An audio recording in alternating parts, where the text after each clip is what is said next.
আমি তোরে বানাইছি আদর কইরা বানাইছি। আমি আল্লাহ তোমার জাহান্নামে দেওয়ার জন্য বানাই নাই বান্দা, তুমি কেন জাহান্নামে যাইতে চাও? যুবক ভাইরা আমার একটু বুঝেন, আজকে যে দিব্যি চলতেছেন কানের মধ্যে হেডফোন লাগায়া গান শুনছেন,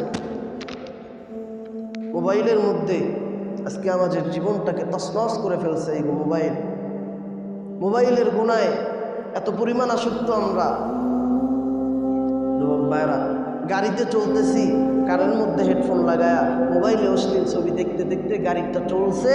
আরে ভাই, এমনও তো হতে পারে কত গাড়ি অ্যাক্সিডেন্ট হয়, আপনার গাড়িটা যদি নদীর অ্যাক্সিডেন্ট হয়ে যায়, চোখ দিয়া কালামুল্লা দেখার বদৌলতে অশ্লীল নাচ গান দেখলেন, কান দিয়া তেলাওয়াত শোনার জায়গায় অশ্লীল কথাবার্তা শুনলেন, জবান দিয়ে লা ইলাহা ইল্লাল্লাহ পড়ার জায়গায় যদি আপনি খারাপ চিন্তা লালসা নিয়ে মরে যান, আপনার অবস্থাটা কি হবে?